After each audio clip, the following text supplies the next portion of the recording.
Hi everyone. I'm making this video very specifically because a lot of you guys write me on Facebook, Twitter. A lot of you write me privately via Life by Chloe, which is my website. I try to write everyone back as quickly as possible. I thought it could be a better idea to actually film video responses because then you guys can participate, and if you have feedback, you can, leave comments below, and I can just share my experience and hope that it helps that person, and also that it could be helpful to you. And just as a reminder, and I will keep saying this in every video, I'm only sharing what's been helpful to me. I'm not a nutritionist. I am clearly not a doctor, a doctor musician. Please consult your doctor, whoever's looking after you, because this is really not advice for you. This is literally just to tell you what I've done. And I'm always looking to tweak what I've done to make it even better. So long story short, this person is in congestive heart failure, and their doctors are rushing them, pressuring them to have a lung transplant. They do not want to have a lung transplant. They don't want to deal with everything that comes with a lung transplant. I completely understand this because about 4 years ago, when I was in heart failure as well,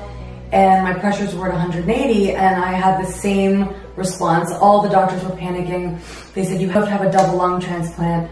We don't know if you'll actually survive the operation, but it's your best bet. So I got really scared. The idea of a transplant actually scared me more than pulmonary hypertension. So I decided to kind of go into hibernation mode and figure out what I could do to help myself heal. Still went to the doctor, still did everything that I was supposed to do, followed the protocol, went through the lung transplant evaluation just so that I had it there, just in case all hell continued to break loose. Side note, the reason I'm not revealing who this person is because when you guys write me privately, I won't reveal who you are. I want to respect your privacy.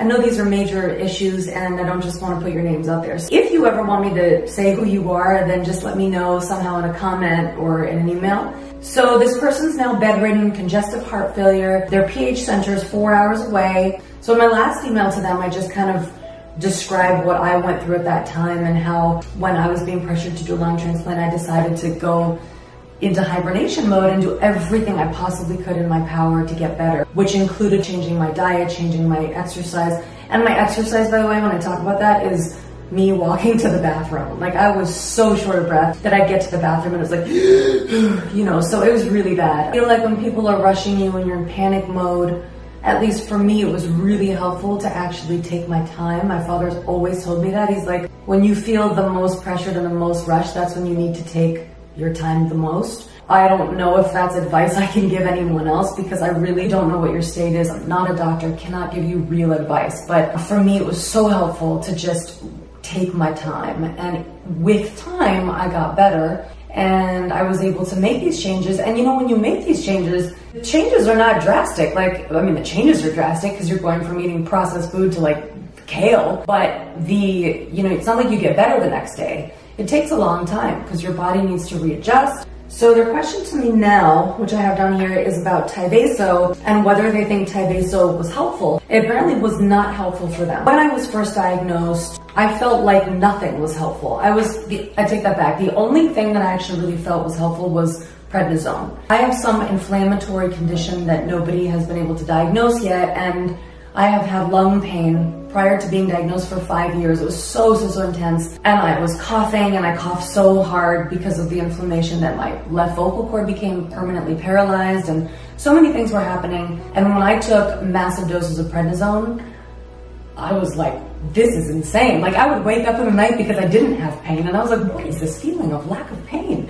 Aside from that, the pH drugs that I took, I did not feel a difference in the beginning, and they didn't think that the pH drugs would work on me because my pressures were so high at that time. I kept taking them. This is my belief, and perhaps not reality, but it is what I believe, that because I changed all of these things, because I eliminated salt, because I eliminated caffeine, I eliminated milk, I eliminated sugar unless it was in the form of fruit, I believe that change actually helped the medication work. As I was starting to feel better, due to the elimination of certain foods, I was starting to feel the medication work. So I would take Tyvaso, and then right after, I'd actually feel better.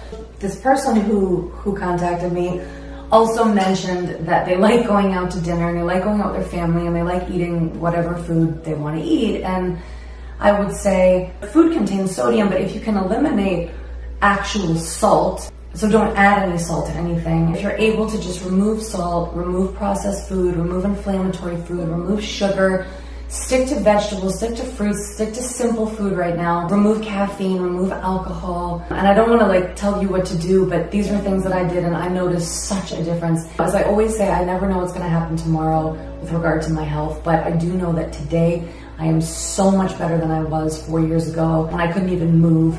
And they didn't think medicine was going to work for me, and they were pressuring me to do a lung transplant, and it was a disaster. So if I've gotten better, then I really truly believe that you can too. And I just want to wish you tons of luck, tons of strength. I will send you the information you asked for, the second part of your email, privately.